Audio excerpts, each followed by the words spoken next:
Chapter 7. Then Elisha said, Hear ye the word of the Lord.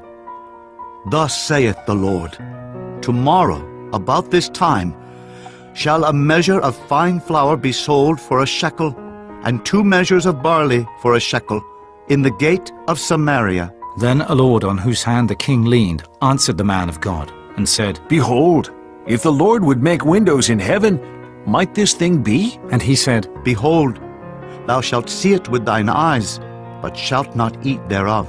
And there were 4 leprous men at the entering in of the gate.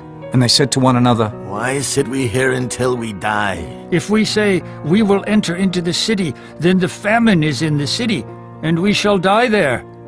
And if we sit still here, we die also. Now therefore come, and let us fall unto the host of the Syrians. If they save us alive, we shall live. And if they kill us, we shall but die. And they rose up in the twilight to go unto the camp of the Syrians. And when they were come to the uttermost part of the camp of Syria, behold, there was no man there.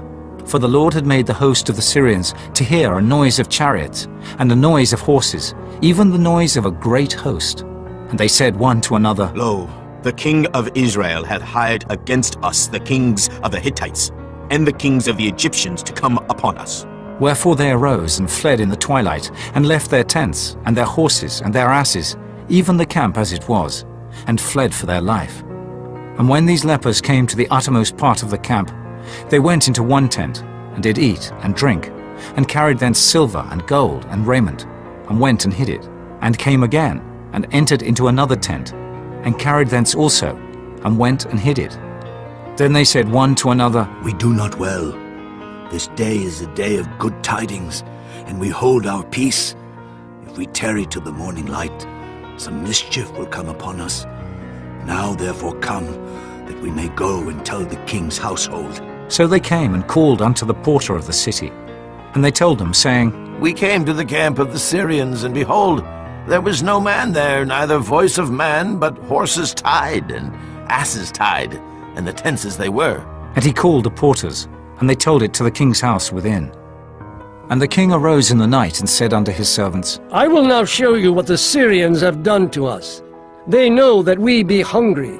Therefore are they gone out of the camp to hide themselves in the field, saying, When they come out of the city, we shall catch them alive and get into the city. And one of his servants answered and said, Let some take, I pray thee, 5 of the horses that remain which are left in the city. Behold, they are as all the multitude of Israel that are left in it. Behold, I say, they are even as all the multitude of the Israelites that are consumed. And let us send and see. They took therefore 2 chariot horses, and the king sent after the host of the Syrians, saying, Go and see. And they went after them unto Jordan. And lo, all the way was full of garments and vessels, which the Syrians had cast away in their haste. And the messengers returned and told the king. And the people went out, and spoiled the tents of the Syrians. So a measure of fine flour was sold for a shekel, and 2 measures of barley for a shekel, according to the word of the Lord. And the king appointed the Lord on whose hand he leaned, to have the charge of the gate. And the people trod upon him in the gate, and he died, as the man of God had said, who spake when the king came down to him.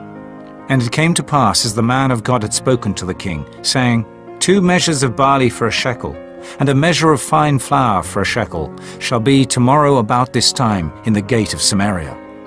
And that Lord answered the man of God, and said, Now, behold, if the Lord should make windows in heaven, might such a thing be? And he said, Behold, thou shalt see it with thine eyes, but shalt not eat thereof. And so it fell out unto him, for the people trod upon him in the gate, and he died.